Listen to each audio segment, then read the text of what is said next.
Assalamualaikum warahmatullahi wabarakatuh. Dulur pendengar di mana pun berada, sedang rasa di hati. Saya Ahmad Joni Alato Cedola, pacak bersua kembali di siang hari nih. Dan pacak biasanya pada jam-jam ini kita akan ngobrol tentang usaha, ya, inspirasi buka usaha bersama UMKM yang luar biasa, yang tentunya terus kita support dukung, apalagi produknya produk yang unggulan dan ciri khas dari Indonesia adanya, ya. Yaitu pada siang hari ini obrolan UMKM tentang strategi memenangkan persaingan di bisnis kuliner bersama Nopri Pirus, inspirator perubahan dan juga owner roti bakar Abang Adam. Dan mak manonya roti bakarnya dan juga bagaimana mereka memulai usaha dan akan menjadi informasi wawasan bagi kita yang baru memulai nantinya untuk ingin lebih memajukan usaha kita. Langsung baik kita bakal ngobrol-ngobrol bersama narasumber kita yang sudah ada di studio, ya. Assalamualaikum Bang. Waalaikumsalam warahmatullahi wabarakatuh Bang Joni. Iya, Bang Nopri kita panggil, ya. Siap, boleh. Kayaknya kita seumuran, ya. Walaupun sudah berumur tapi semangat tetap harus muda, Bang. Ini kata-kata inspirator nian, ya. Pagi. Iya. Nggak tahu aja udah malam. Iya. Tapi bicara mengenai pagi kan, ini usahanya kita buka dari awal dari pagi atau siang-siang biasanya? Oh enggak, Bang, kalau usaha roti bakar Abang Adam itu bukanya dari sore, start dari jam 3:30 sore sampai dengan jam 10:30 malam, Bang. Oke. Lanjut kita masuk ke roti Abang Adam, yang jelaskan ini produk bagaimana, silakan Bang. Oke, jadi perkenalkan saya owner dari roti bakar Abang Adam. Roti bakar Abang Adam ini sendiri berdiri sejak di tanggal 19 Agustus 2017, artinya kurang lebih sudah menginjak di angka 6 tahunnya ini. Kemudian latar belakang berdirinya roti ini kita melihat dari market atau pasar seperti itu. Kalau kita berbicara market segmen gitu kan, kita berbicara tentang 4 hal, Bang, berarti. Di sana ada demografi, biografi, psikografi, juga behavior. Nah, kita fokus pada saat itu di behavior. Kita lihat kebiasaan orang hidup seperti itu. Ternyata di urban area, khususnya di kota Palembang dalam hal ini, orang itu kalau dia pulang kerja, pulang aktivitas dari luar itu, kemudian di sore hari atau di malam hari itu, biasanya itu bawa oleh-oleh, Bang, untuk istri di rumah, untuk anak-anak juga keluarga gitu kan. Buat apa? Buat cemilan sambil nonton TV, sambil bercerita santai, seperti itu. Nah, biasanya waktu kumpul-kumpul seperti itu kan males tuh mau makan yang berat-berat gitu, mau makan nasi misalnya atau apa. Nah, di situ kita hadir itu sebagai cemilan malam, menemani kebersamaan dan kehangatan keluarga dari situ. Itu tagline-nya, menemani kebersamaan keluarga tadi. Ya. Tapi memang benar nih, bisa dikatakan ada beberapa makanan yang menjadi selera sejuta umat. Siap, betul. Kalau di Palembang nih pempek misalnya. Betul. Ya. Ada juga yang bakso dan mie ayam. Betul. Dan yang satu lagi ini roti atau bisa roti, dikatakan martabak juga. Nah, bisa. Ya martabak. Jadi banyak berjajar ya usaha-usaha tersebut. Nah, kalau di Palembang sendiri bisa ada kompetitor lah itu kayaknya. Di Palembang sendiri banyak kira-kira, Bang? Sejatinya dalam bisnis apapun yang dia tetap sustainable, artinya berkelanjutan dalam jangka waktu yang panjang, itu biasanya kalau kita berbicara kompetitor, atau lebih enak didengarnya bukan kompetitor tapi partner bertumbuh seperti itu, Bang. Itu tentu banyak, Bang, pemainnya di bidang apapun, di industri apapun, di market kategori tapi apapun. Tapi yang konsepnya sama seperti Abang Adam? Alhamdulillah waktu itu kita menjadi pionir, menjadi sesuatu hal yang beda dan spesial dibanding kompetitor-kompetitor yang lain. Karena sesuai dengan tema kita hari ini kan, bagaimana memenangkan persaingan di industri yang sedang kita kembangkan tersebut, Bang. Artinya nanti banyak hal yang harus kita persiapkan secara untuk memenangkan itu. Sama sepertinya sekarang kan, kita berbicara pemenangan pilpres, pemenangan pileg, tentu ada strategi-strategi dari TKN atau TKD-nya, tim kampanye nasional. Lagi rame nih. Atau tim kampanye daerah mengatur strategi-strategi pemenangan itu. Nah, begitu juga dalam bisnis gitu. Kita harus ada strategi untuk bagaimana supaya kita dipilih oleh konsumen, supaya kita menjadi pemenang di industri yang sedang kita kembangkan seperti itu. Nah, jadi yang mendengarkan siaran kami sini, Pacak bertanya langsung, mungkin agak masih bingung, bisa diulang lagi nanti. Line telepon kami di 0711351656 ya. Kembali 0711351656. Bukan cuma roti, tapi mungkin produk lainnya, dan yang pastinya sesuai dengan tema kita pada siang hari ini, strategi memenangkan persaingan di bisnis kuliner. Nah, cocok nih namanya. Lanjut kembali nih, Bang. Siap. Kalau kenapa diberi nama Abang Adam? Nah, ini. Ya, jadi sebenarnya dulu mau diberi nama Abang Nopri, tapi nggak tahu kenapa nggak pede gitu mau kurang ini kurang ujung ya, menguatkan produknya. Ya, jadi waktu itu Abang Adam kebetulan di umur 1 tahun ya, kurang lebih. Dan roti bakar Abang Adam juga berdiri sama persis dengan ulang tahunnya Abang Adam itu sendiri. Abang Adam itu anak kita yang pertama. Jadi mungkin di sana banyak motivasi juga di Jadi sini. seumuran sama anak kita, Iya, tua Abang Adam 1 tahun, Abang gitu Adam 7 tahun, roti bakarnya 6 tahun. Ya sebenarnya bisnis ownernya Abang Adam, kita tim karyawan, CEO lah ya. CEO. Sekarang kelas 1 SD Abang Adam. Keren. Nah, dia juga menginspirasi, siapa tahu dia punya ada jiwa entrepreneur. Iya. Nah, betul. kembali ke mungkin jiwa entrepreneur. Kalau di Palembang dewe, anak-anak muda yang selepas dari sekolah, kira-kira besar gak keinginan untuk mereka berusaha? Saya lihat ya Bang ya, untuk perkembangan khususnya milenial, Gen Z dan Gen Alpha sekarang ini, untuk minat atau bakat ke arah entrepreneur itu sudah banyak Bang. Kalau dulu kan mungkin di tahun-tahun orang tua gitu, tahun 80 90 itu pasti kalau tamat SMA atau tamat kuliah gitu, sarjana, pasti mindsetnya adalah mau kerja di mana gitu kan. Betul. Mau PNS kah atau BUMN atau perusahaan multinasional gitu kan.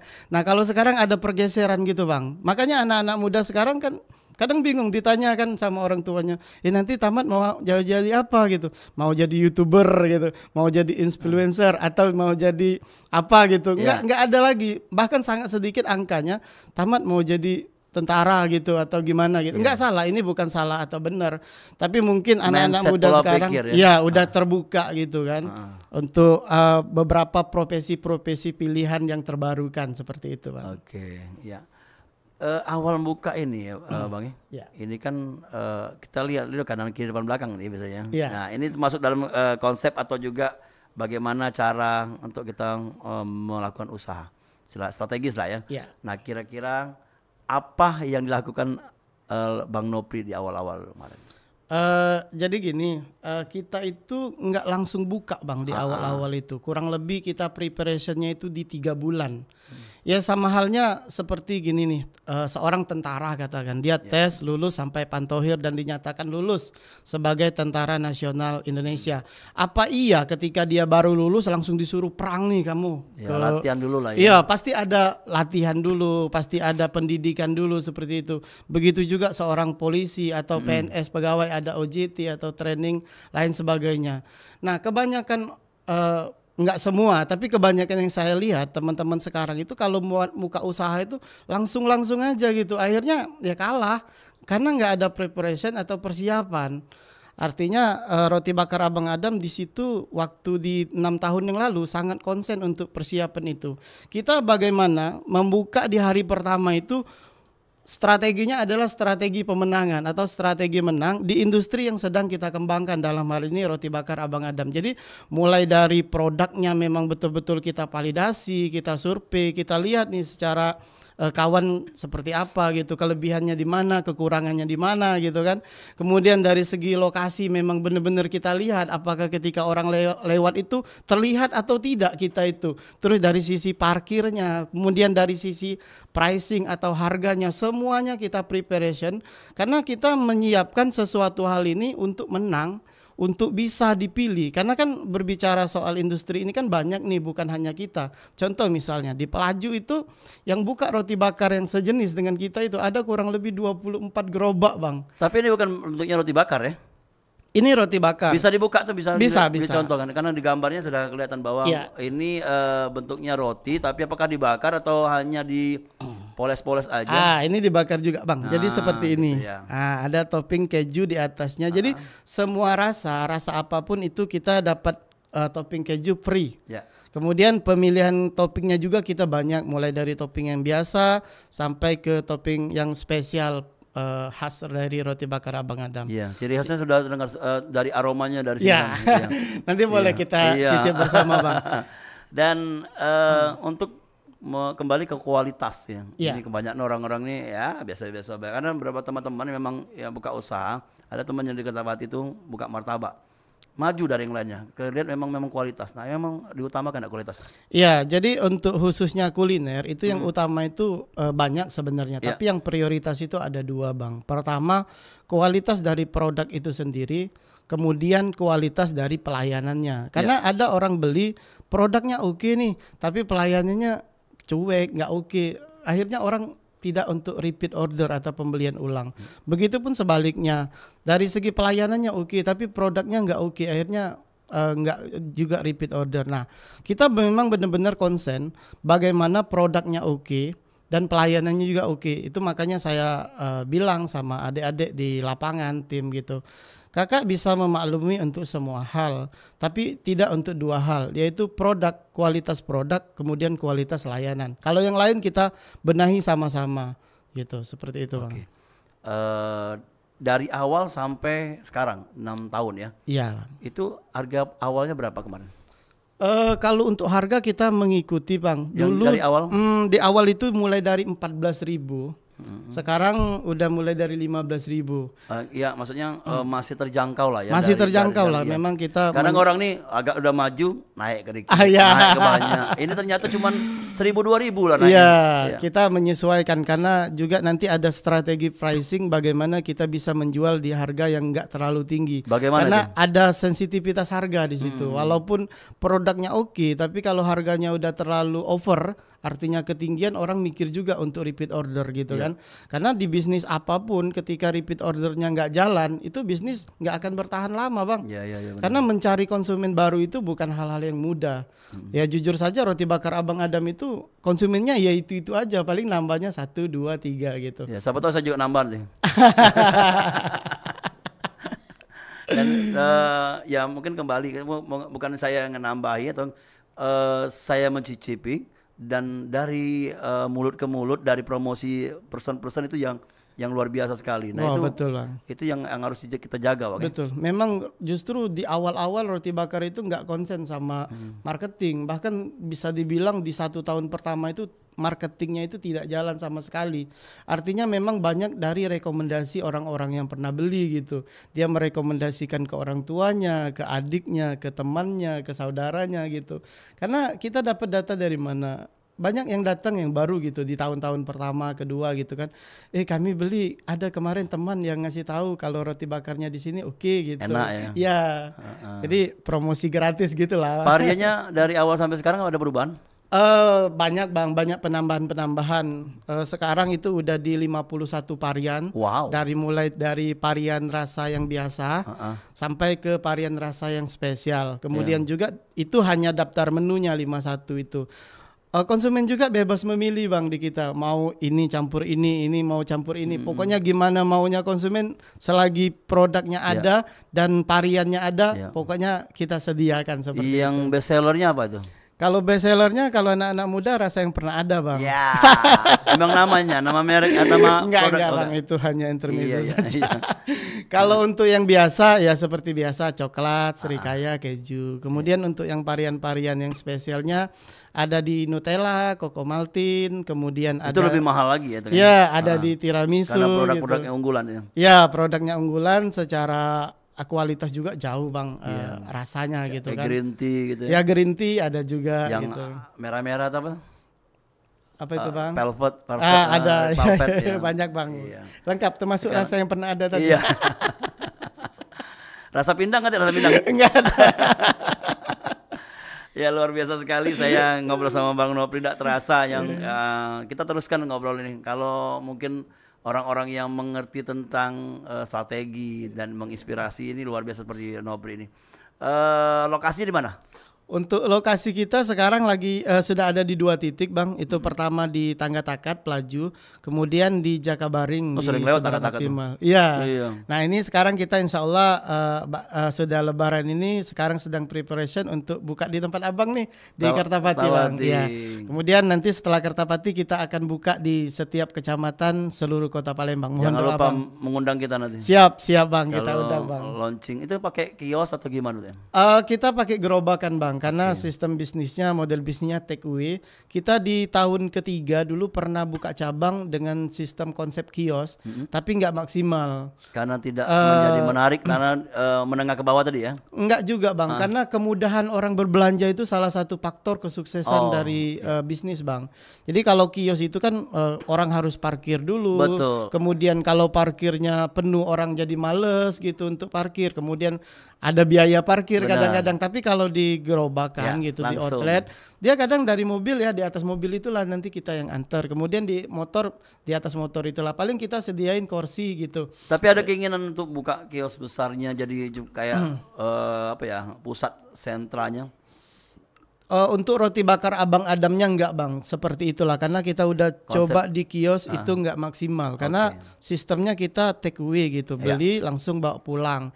Kecuali kita dine in gitu kan, makan di tempat, itu mungkin perlu kios yang jadi besar mungkin gitu. Ada usaha lain nanti siapa tahu deh. Iya. Ya, jadi setiap bisnis itu perlakuannya berbeda-beda, Bang. Ada yang cocok di kios, ada yang enggak cocok seperti itu. Oke, dulur, kita masih ngobrol-ngobrol bersama Bang Nopri selaku pemilik owner dari Roti Abang Adam ya, yang berikan ya spesialnya dan rasanya yang ini kalau dari aromanya sudah tercium. Saya belum tahu rasanya gimana. Mungkin kita akan break dulu ya. Kita akan coba ada mana ya. Yang pastinya kita akan dengarkan. Ini kebetulan Bang Nopri ini asalnya dari Banyuasin ya. Iya, Bang. Saya pilihkan satu lagu dari Banyuasin. Karena makan siang ada Genggan Rampai Talang. Masya Allah.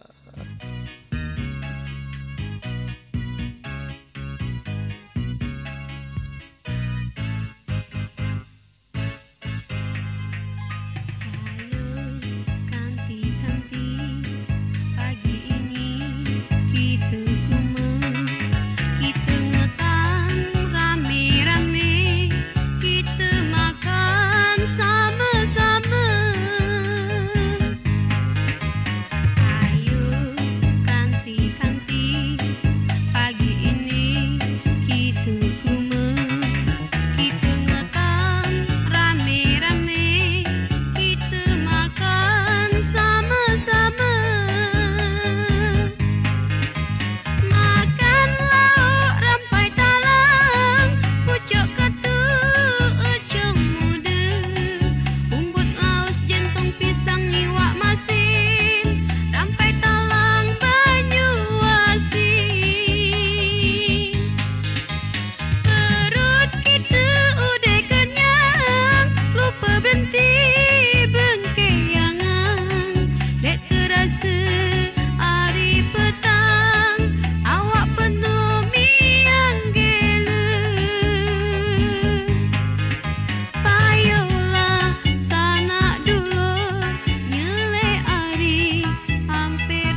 budak kecil main neka. Senang hatinya boleh kemenangan. Budaya kita besak kelakar, senantiasa kita lestarikan. Dulur, kita masih bersama perompak RRI Pandan di Sriwijaya Siang.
108,4 Suara Budaya Sumatera Selatan, dan 2 buah lagu sudah kita dengarkan. Tentunya ada hubungan dengan kuliner makanan. Pertama Genggan Rampai Talang ya, dari Banyuasin, karya cipta Raden Gunawan yang beliau sahabat kita juga. Ada karya dari Pendi Kabuki dengan Bintang Pegagan. Dan ini pada siang hari ini ngobrol mengenai makanan. Ada Bang Nopri dari Roti Bakar Bang Adam. Iya. Bukan Adamnya Inul Daratista ya. Jangan-jangan punya saham Inul. Roti bakarnya maksudnya. Iya. Inul lagi pusing sekarang soal pajak naik. Iya. Pajak hiburan. Tapi bukan pajak makan enggak naik ya. Enggak, hiburan yang sampai 40 sampai 75%. Ya, siapa tahu ada perubahan-perubahan ya kita bisa. Ya, mudah-mudahan. Atau ada hal-hal yang bisa sama-sama mengenakkan gitu. Betul. Oke. Bang Nopri, ini kembali ke apa ya? Menginspirasi dan juga memberikan konsep-konsep yang ke depan ya. Dan kalau kita memulai dari usaha tadi, kalau terbentur dengan dana, apa yang harus kita lakukan? Untuk soal modal ya Bang, berarti ini berbicara ini modal awal lah. Iya, pertanyaan yang banyak juga datang ke saya, baik itu dari teman-teman atau kawan-kawan yang baru mau mulai usaha gitu. Yeah. Jadi gini Bang, esensi modal itu kan luas, pengertian modal itu. Yeah. Yang banyak di stigma masyarakat itu, modal itu hanya uang gitu. Betul, uang itu adalah modal. Tapi perlu dipahami bahwa modal itu bukan hanya uang Bang. Kemampuan kita itu juga modal, skill, keahlian, kemampuan gitu. Kalau dari abang sendiri belajar dari mana? Kalau kalian, kita motong sedikit nih. Oke. Jadi untuk bisnis itu kan kalau berbicara soal skill atau keahlian itu berarti dia berbicara soal dua Bang. Pertama skill of product atau keahlian kita untuk menghasilkan suatu produk, create produk. Kemudian yang kedua adalah skill of business, kemampuan kita untuk mengelola bisnis. Nah ini perlu dipahami. Ada orang-orang yang hebat dia dalam menghasilkan suatu produk, enak produknya, tapi dia nggak tahu atau nggak bisa caranya gimana ngelola bisnisnya, nggak tahu marketingnya, nggak tahu manajemennya, nggak tahu operasional lain sebagainya, belum lagi keuangan apa-apa, akhirnya nggak jalan juga. Jadi itu yang sering saya bilang itu, untuk memulai suatu usaha itu kita hanya butuh kemauan atau niat kita yang baik, kemudian buka. Tapi untuk mengembangkannya benar kita butuh ilmu, namanya ilmu bisnis seperti itu. Nah untuk balik lagi ke tadi, modal itu jangan hanya diasumsikan sebagai uang gitu. Keahlian kita itu adalah modal, ilmu itu adalah modal, networking, jaringan itu adalah modal. Berapa banyak hari ini orang-orang yang justru tidak ada modal sama sekali, tapi dia bisa mencari modal atau memakai modal orang lain seperti itu. Menjalankan lah ya. Menjalankan modal orang lain. Atau gini, ada satu teman cerita datang ke rumah gitu, Bang saya mau usaha tapi saya nggak ada modal. Saya tanya, sekarang uang di rekening atau di kantong atau di rumah ada berapa? Jujur saya bilang ada 500.000 katanya. Itu adalah modal 500.000 itu. Nah tinggal bagaimana berpikir dari 500.000 ini kita putar di bisnis yang akan kita jalankan atau akan kita buka. Dari 500.000 ini jadi 5 miliar kan, seperti itu mindsetnya Bang. Jadi modal itu nggak selalu harus dimulai dari besar gitu. Kan banyak juga teman-teman yang mulai modal dari bahkan 300 juta, 200 juta, ada privilege dari orang tua gitu Bang ya. Tapi nggak berhasil juga tuh bisnisnya, paling di 1 tahun, di tahun kedua udah tutup gitu. Jadi jangan pernah terhambat soal modal ini gitu. Bahkan ada sekarang ini Bang, banyak orang-orang yang punya uang, yang punya modal itu mau investasi tapi bingung mau investasi kemana gitu. Karena banyak orang yang sulit dalam artian tidak ada kemampuan, kepercayaan atau trustnya tidak terbangun secara integritas seperti itu. Jadi berbicara soal modal, berapapun modal uang dalam hal ini yang kita punya, ya udah kita mulai dari itu aja. Roti Bakar Abang Adam juga kok mulainya maaf kata tuh dari modal yang sangat minim Bang. Kita nggak mampu waktu itu beli gerobak yang baru, kita beli gerobak yang second waktu itu. Kita renovasi. Bahkan pisau juga nggak mampu beli baru, kita pakai pisau bekas segala macam. Tapi saya berpikir bagaimana dari modal yang sedikit ini dia bisa berputar kemudian berkembang menjadi besar seperti itu. Oke. Jadi jangan takutlah kalau kamu bicara masalah modal atau dana ya. Iya, Penting ada uang 100.000 itu adalah modal ada gitu. niat dan juga tadi skill. Betul, betul. Kerja keras kita adalah modal. Bahkan kata almarhum Bob Sadino, kalau seandainya saya nilai kaki kamu itu, satu kaki kamu itu 500 juta atau setengah miliar, kemudian dua kaki kamu itu berarti 1 miliar. Mau nggak saya bayar 1 miliar dengan dua kaki itu, tapi kaki kamu itu saya amputasi, saya potong, nggak mau kata orang-orang. Ya itu adalah modal kamu 1 miliar kaki itu untuk dipakai kerja keras atau berjuang seperti itu. Secara logika ya. Secara logika, jadi jangan pernah terhambat karena modal. Berapapun modal yang kita punya, ya udah jalankan dari itu. Modal itu kan hanya angka memulai, Bang. Betul. Nggak dibilang penting ya nggak terlalu penting, dibilang nggak penting juga penting juga gitu. Tadi sudah ada modal, niat dan juga skill. Nah, saya kembali ke strategi tadi kan memenangkan dan pengolahan kemarin karena orang-orang udah dapat uang lupa cara mengolahnya itu gimana? Ya seperti itu. Jadi itu tadi untuk modal ya Bang. Kemudian yang kedua terutama bagaimana memilih bisnis apa nih yang harus kita jalankan, yang akan kita buka gitu. Karena kalau berbicara kuliner atau F&B ini luas sekali Bang. Ada kuliner pagi, sarapan gitu, ada kuliner siang, biar ada waktu-waktunya kuliner, ya, ada kuliner sore, ada malam gitu. Nah, saran saya kita mulai dulu dari market gitu Bang. Market itu artinya kita berbicara tentang market size. Artinya kita berbicara tentang kebutuhan orang. Pangsa pasar. Ya, pangsa pasar. Kira-kira di lapangan itu atau di market itu apa yang dia butuhkan gitu. Karena apa ya, akan sia-sia ketika kita menjual sesuatu yang tidak mereka butuhkan.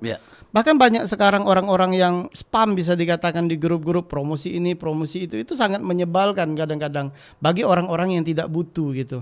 Bahkan kita jualan di pinggir jalan atau di depan rumah juga nggak dibutuhkan oleh orang, nggak laku juga gitu seperti itu. Jadi kita mulai dari survei dulu Bang, survei pasar dulu, kira-kira apa yang menjadi kebutuhan dari target market yang kita tentukan atau orang-orang yang akan kita layani.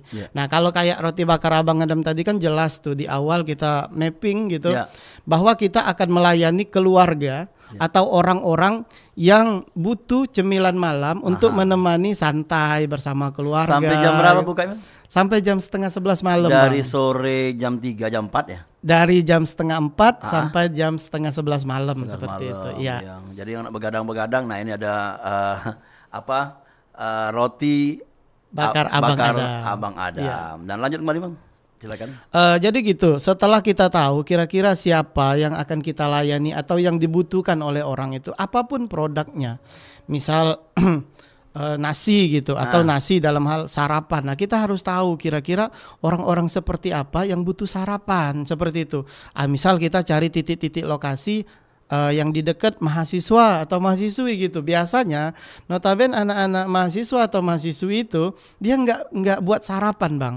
Jadi biasanya dia mencari sarapan. Nah jadi kita tahu kebutuhannya adalah sarapan. Kemudian tempatnya di mana? Oh tempatnya mendekati target market. Target marketnya tadi kan jelas tuh mahasiswa, mahasiswi. Artinya kita baiknya buka di dekat-dekat kampus atau di dekat-dekat kos-kosan seperti itu. Sehingga ini produk produk market fit gitu. Antara produk dan market itu ketemu gitu. Karena ada produk-produk bagus tapi nggak menemukan marketnya. Ada juga market tapi tidak ada produknya seperti itu. Nah, itu yang dimaksud dengan produk market fit itu ketika antara produk dan market itu ketemu. Nah, disitulah bisnis itu akan menang, disitulah bisnis itu akan berkembang serta bertumbuh seperti itu, Bang. Ya luar biasa sekali ini, banyak poin-poin yang diberikan kisi-kisi rahasia ya. Sebenarnya kalau ada yang pengusaha yang sukses atau pengusaha yang sudah mulai mau sukses ini jarang sekali memberikan kisi-kisi ini. Ilmunya luar biasa sekali Bang. Nah Bang, ini sudah tahu kita marketnya, terus action ya, hitungannya action dan termasuk brand atau promosi. Kalau menurut Abang sendiri promosi-promosi ini penting nggak? Kalau apalagi di media-media, karena banyak orang-orang UMKM ini menganggap remeh promosi, khususnya di media konvensional seperti radio. Ada juga mungkin mereka sudah pakai media sosial, padahal itu berbanding sebenarnya, apa sama gitu ya? Jelaskan Bang. Ya, Jadi berbicara soal promotion atau promosi ini penting sekali Bang, untuk apalagi kita baru mulai ya, yang notabene orang banyak belum tahu gitu kan, kecuali kita udah di atas 3 tahun yang udah banyak konsumen atau customer loyal gitu. Tapi di awal-awal itu sangat penting promosi itu.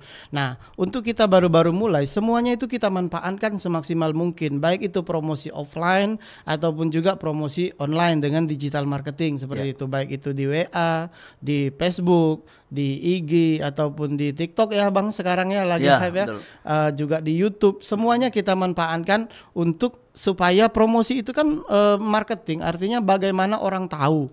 Nah, ketika orang tidak tahu, ya gimana ceritanya orang mau beli gitu. Nah, itu hal-hal yang perlu kita maksimalkan menurut saya semaksimal mungkin, dan perlu tentu ada strategi-strategi khusus atau ilmu-ilmu khusus di dalam marketing ini.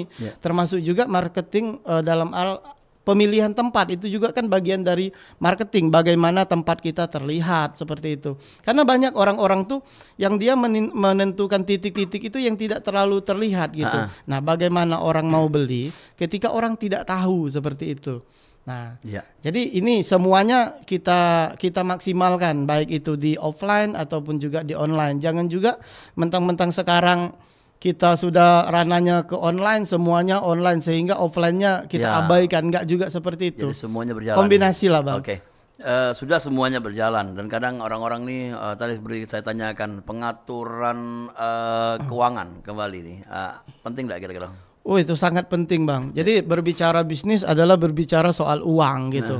Termasuk juga kalau bisnisnya sudah benar-benar mau diseriusin. Saya pernah nyoba. Jadi lancar usaha nih. Tapi terpakai terus duit nih. Jadi itu soal komitmen awal Bang. Kita komitmennya di awal mau seperti apa? Bisnis yang sedang kita buka ini mau cuman sekedar sebatas itu aja, atau benar-benar kita komitmen untuk benar-benar dikembangkan, dibesarkan seperti itu. Nah, kalau kita katakan yang kedua ya Bang ya, mau dibesarkan, dikembangkan gitu, bila perlu menjadi market leader di industrinya seperti itu. Nah, ini berbicara soal pengaturan uang. Artinya kita harus komitmen di situ. Memang berat, tapi setelah kita komitmen semuanya enggak terlalu berat kok pada dasarnya. Misal kita hari ini jualan, kemudian jualan katakan misalnya dapat uang katakan 500.000 atau 1 juta lah enak hitungnya, 1 juta. Nah, uang yang 1 juta ini kan adalah omset atau penghasilan kotor, belum dipotong beban operasional, belum dipotong beban HPP atau bahan baku dan lain sebagainya. Nah, uang yang 1 juta ini atau omset kotor atau penghasilan kotor ini jangan dipakai kemana-mana dulu Bang. Itu ini prinsip dasarnya. Artinya kita sisihkan dulu berapa yang harus kita kembalikan lagi ke perusahaan seperti itu. Misalnya 70%-nya balikan lagi ke perusahaan, artinya 700.000 di situ. Nah, 700.000 itu kan kita harus membeli bahan baku lagi, kita harus menyewa tempat, membayar sewa listrik lain sebagainya. Pegawai kalau juga ada karyawan tim kita harus membayar karyawan, sehingga kita nggak kerepotan untuk beli bahan baku segala macam. Nah, untuk kebutuhan yang lain sudah cukup 30% itu aja, artinya 300.000. Cukup nggak cukup ya dicukupin lah, diatur, namanya juga masih proses berusaha, masih proses pengembangan seperti itu. Nah, kebanyakan orang di awal uang dapat 1 juta misal, langsung dipakai buat ini, buat jajan ini, buat jalan-jalan, buat apa. Akhirnya apa? Ketika mau beli bahan baku nggak ada uang. Ketika mau bayar gaji karyawan nggak ada uang. Akhirnya karyawannya molor, digaji harusnya tanggal 1 jadi tanggal 3. Akhirnya karyawannya impactnya males buat bekerja gitu, nggak semangat kan? Karena hak dia tidak terpenuhi seperti itu. Nah, kalau saya pribadi, saya itu menikmatinya di akhir Bang. Jadi yang pertama itu saya sisihkan, saya ambil beberapa persen untuk kembalikan ke perusahaan itu dulu. Artinya ketika kita mau beli bahan baku, kita mau kebutuhan operasional yang lain, kita tidak susah. Dan bila perlu juga kita ada sisihkan sebagian berapa persen, misalnya katakan 15-20% untuk pengembangan bisnis, misalnya mau buka cabang atau mau ada create produk baru atau lain sebagainya seperti itu Bang. Itu masalah komitmen aja sih, kita serius nggak untuk mengembangkan bisnis ini seperti itu. Luar biasa sekali ya. Kayak memang sering itu kalau dapat kita jualan 200 terpakai semua uangnya, kadang bingung sendiri ya. Betul. Apalagi yang dengan modal tadi kecil ya. Kalau seumpamanya untuk mengajak orang juga kalau kadang itu. Nah, untuk kembali ini dukungan dari keluarga atau istri. Gimana nih Bang? Tadi roti bakar Bang Adam nih. Ini di penghujung-ujung program ini tanya keluarga nih. Boleh. Ini pertanyaan yang sangat berat menurut saya dan bahkan lebih berat untuk daripada bisnis itu sendiri. Artinya gini, kaitan antara bisnis dan keluarga itu sangat erat Bang. Ada salah satu guru saya bilang, kalau Anda berhasil membangun keluarga, maka Anda akan berhasil membangun semuanya. Ada juga satu cerita Bang. Ada satu ulama di suatu tempat, ulama yang sangat tersohor dan sangat terkenal. Ketika dia ceramah, takziah, dia khotib Jumat segala macam selalu bagus sampai seluruh jemaahnya itu menilai dan mengaguminya bahwa oh hebat ulamanya, keren ustadznya segala macam, dan ustadz itu sangat berbangga hati. Tapi apa yang dibilang oleh istrinya? Enggak kok, bukan dia yang hebat tapi saya yang hebat. Saya bisa buktikan bahwa minggu depan di khutbah Jumat itu ustadz akan berantakan khutbah Jumatnya. Ternyata dibuktikannya dan Jumat depannya berantakan. Kenapa? Karena di rumah tangganya nggak baik-baik saja seperti itu Bang. Kebanyakan seperti itu. Apalah artinya? Kita semua laki-laki hebat di dunia ini dalam profesi apapun pasti benar itu ada wanita hebat di rumahnya. Ada dukungan-dukungan dari keluarga ya. Itulah makanya guru saya sangat konsen di bidang itu. Benahi dulu keluarga, maka Anda akan berhasil untuk membangun semuanya Bang. Seperti itu. Jangan pernah berharap Anda akan sukses, Anda akan hebat, Anda akan berhasil menjadi pengusaha kalau keluarga tidak baik-baik saja. Makanya di sana kita harus balance dan harus imbang seperti itu antara keluarga juga bisnis. Karena ini sangat berkaitan Bang hubungannya seperti itu. Mbak yang sebelahnya senyum-senyum. Atau kan di depan ya. Tapi tetap ya memang benar ya. Keluarga itu yang menentukan juga karena memberikan support dukungan. Nah, di ujung program apa harapan ke depan dan mungkin memberikan semangat motivasi untuk yang orang-orang baru juga yang buka usaha. Jadi begini, sebagai saya juga sampai sekarang masih banyak belajarnya juga Bang. Tapi mudah-mudahan dari 1-2 kata ini bisa bermanfaat dan mudah-mudahan ada yang bisa diambil. Bagi kawan-kawan di luar sana, pendengar Pro 4 RRI, Pro 4 Palembang, jangan terlalu banyak mikir di awal. Berapapun soal berbicara soal modal itu bukan hanya uang. Apapun kompetensi yang Anda miliki sekarang, mulai dulu dari sana. Misal Anda punya niatan yang baik, Anda punya fisik yang kuat, punya kerja keras yang luar biasa. Dan untuk merubah hidup Anda, udah, walaupun Anda nggak ada uang, banyak kok orang yang punya produk. Anda bisa konsinyuasi, baik itu sifatnya dropshipper, reseller, atau menjual produk-produk orang. Mulai dulu dari apa yang kita bisa. Jangan pernah aku harus ada uang segini baru mulai. Itu nggak jaminan juga kok. Saya banyak nemu di lapangan orang-orang yang modal besar nggak berhasil juga. Anda hari ini punya modal 200.000, udah mulai aja dari 200.000 itu. Tapi tanamkan, tekadkan di diri Anda bahwa 200.000 ini bagaimana suatu saat dia menjadi 2 miliar, menjadi 200 miliar, bahkan jadi 2T. Kita kembangkan. Itu suatu dagang itu kan seperti itu Bang. Jadi rumus kaya itu kan ada 3, salah satunya ya dagang. Dagang itu artinya memutar uang, berkembang dengan cara-cara yang benar. Karena sejatinya uang itu nilainya akan turun ketika tidak kita putar. Kita punya uang 100 juta nih hari ini, kita deposito, itu akan turun secara nilai oleh inflasi segala macam.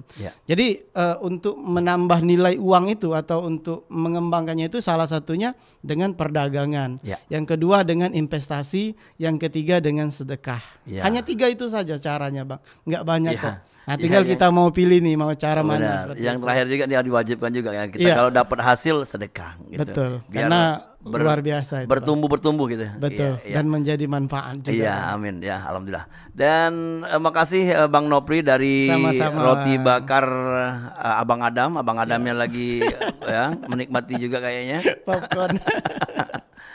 Dan semoga apa yang kita obrolkan pada ini menjadi inspirasi dan ilmu wawasan bagi pendengar, dan mungkin lain waktu kita bisa bersua kembali dengan berbeda konsep tema ya. Siap ya, yang pastinya sukses untuk Roti Bakar. Amin. Terima kasih untuk cabang-cabang lainnya nanti. Amin. Doakan Bang, kita akan hadir di setiap kecamatan di Kota Palembang. Itu target dan tujuan. Amin. Dan yang paling penting ketika usaha ini berkembang, bertumbuh menjadi manfaat sebanyak-banyaknya untuk agama, keluarga, masyarakat, bangsa dan negara ini. Oke, Amin, Bang. terima kasih. Siap. Ya, assalamualaikum Bang. Waalaikumsalam warahmatullahi wabarakatuh. Ya, dulur galau-galau sudah kita ngobrol bersama Bang Nopri ya, pemilik atau owner dari roti bakar Bang Adam ya, yang tentunya tadi sudah disebutkan wilayah Pelaju ya. Kalau melihat atau lewat langsung ya, nanti langsung tanya dan bagaimana bisa tanya-tanya langsung dan media sosialnya apa? Abang Adam, sama di Facebook Roti Bakar Abang Adam, di IG juga @rotibakar_abang Adam, Bang. Iya. Dan saya akan melanjutkan program acara selanjutnya di Sriwijaya Siang menjelang Sriwijaya Sore, tentunya di Perempat RRI Palembang. Budak kecil main neka, senang hatinya boleh kemenangan. Budaya kita besak kelakar, senantiasa kita lestarikan. Dulur, kita masih bersama Perempat RRI Palembang di Sriwijaya Siang.